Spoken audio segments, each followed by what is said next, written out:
Today, we're going to make one of the biggest Spanish ideas feel simple, friendly, and usable right away. Ser and estar.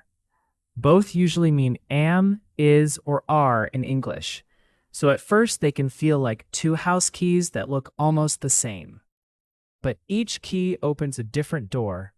And once you feel the doors, this gets much easier. Here's the big idea. Use ser for what something is. Use estar for how something is or where something is.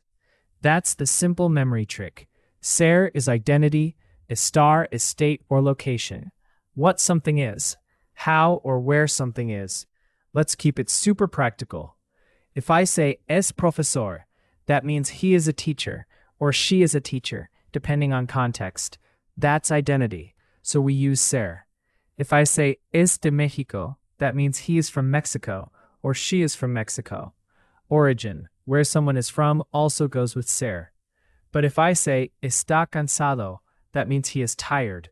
Tired is a temporary condition, so we use estar. And if I say está en casa, that means he is at home. Location goes with estar. So listen to the contrast. Es profesor, he is a teacher. Está cansado, he is tired. One tells you what he is, the other tells you how he feels right now. Let's say a few together. In Spanish, I am is sometimes soy and sometimes estoy. You choose based on the idea.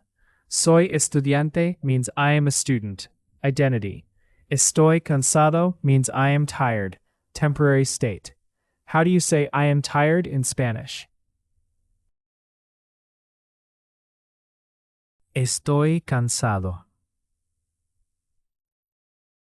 Estoy cansado. If you're a woman, you'd usually say estoy cansada. Nice little pattern. Many describing words change with the person. Cansado for many men, cansada for many women. Keep that in your ear, but don't stress. Meaning first, polish later. Now let's build the feeling of ser. Ser often appears in very common little chunks. Soy, eres, es, somos. For A1, these are gold. Soy means I am.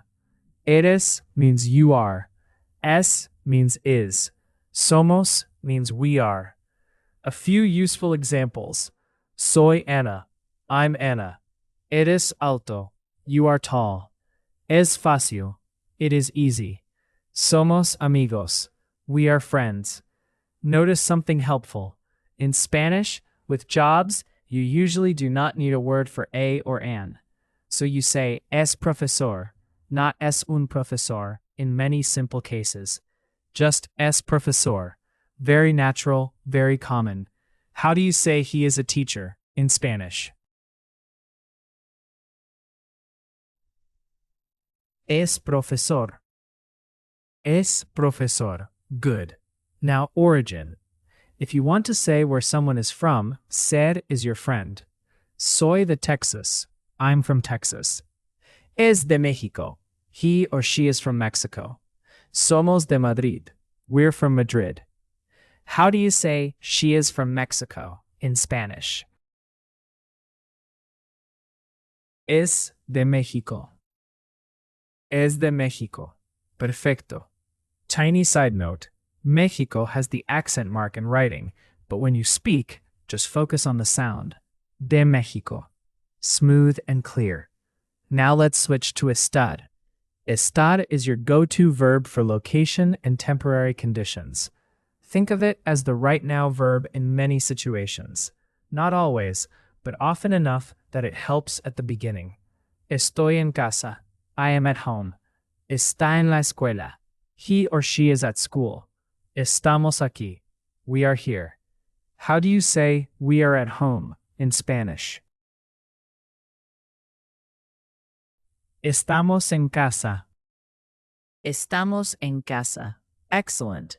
En means in or at, depending on the sentence. So en casa is at home. En la escuela is at school. En Madrid is in Madrid. And now temporary states. Estoy feliz. I am happy. Está enfermo. He is sick.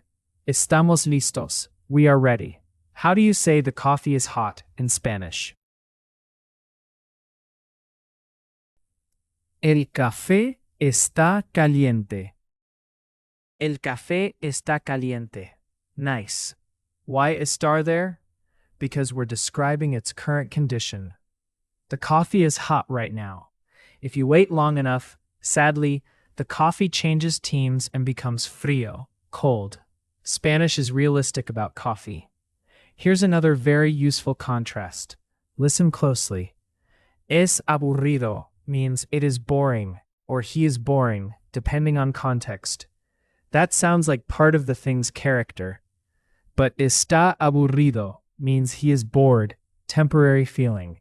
Same family of words, different verb, different meaning.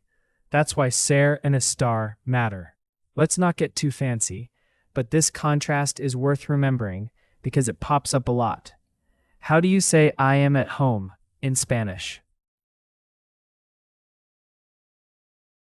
Estoy en casa. Estoy en casa. How do you say I am a student in Spanish? Soy estudiante. Soy estudiante. Feel that difference? Estoy en casa, location. Soy estudiante, identity. Here's a simple memory aid you can carry around all day. Ser answers what is it, who is it, where is someone from. Estar answers where is it, how is it right now. If your brain freezes, ask that tiny question. What is she? Es profesora. Where is she? Está en la escuela. How is she? Está cansada. Now let's do a few more together. How do you say they are in Madrid in Spanish? Están en Madrid. Están en Madrid. How do you say you are from Spain in Spanish? Eres de España. Eres de España. How do you say we are happy in Spanish? Estamos felices. Estamos felices. Great work. And here's a little practical shortcut. In beginner Spanish, you'll hear certain combinations again and again. Try learning them as chunks, not as separate puzzle pieces. Soy de for I'm from. Estoy en for I'm in or at. Es for he, she, or it is.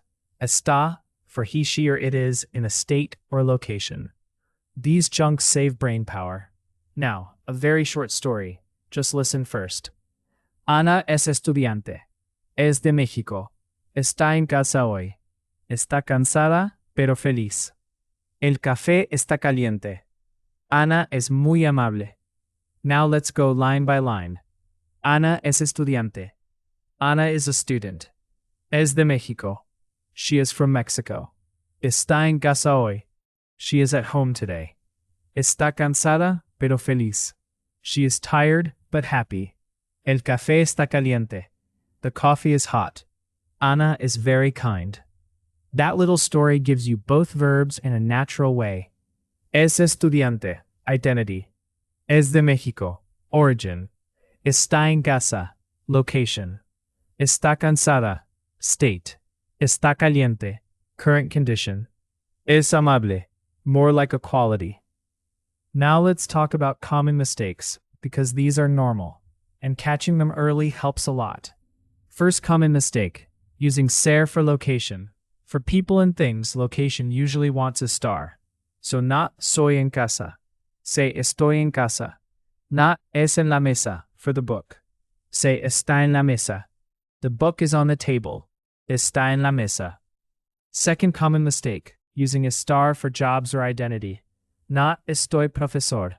Say soy profesor, or simply es profesor, for he is a teacher. Jobs, names, origin, identity, usually ser. Third common mistake, translating English word for word. In English, is just is. In Spanish, you have to choose. So don't ask, what is the English word? Ask, what is the idea? Identity or origin, use ser. Location or temporary state, use a star. One more little trick. If you can point to a place on a map, or a place in a room, you probably want estar. Está aquí. It is here. Estamos en casa. We are at home. If you can answer with a label, a name, a job, or where someone is from, you probably want ser. Es Ana. She is Ana. Es médico. He is a doctor. Es de Chile. He is from Chile. Let's make it active one more time. How do you say he is at school in Spanish? Está en la escuela. Está en la escuela. How do you say she is happy in Spanish? Está feliz. Está feliz. How do you say we are friends in Spanish? Somos amigos. Somos amigos. Beautiful. You are not memorizing random facts now. You're building a feel for the language. So here's your quick recap. Ser is for what something is, identity, origin, often lasting qualities. Es profesor. Es de México. Es amable. Estar is for where something is and how something is right now. Está en casa. Está cansado. El café está caliente. If you forget, use the tiny guide. What is it? Ser. Where is it? Estar. How is it right now? Estar. And remember, confusion here is completely normal. Every Spanish learner meets ser and estar and thinks, wait, two versions of to be? Really? Yes, really.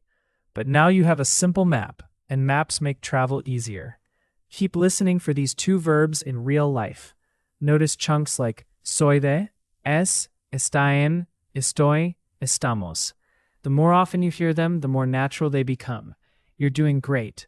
Little by little, Spanish stops feeling like a code and starts feeling like a voice you can use. And that is a very good place to be.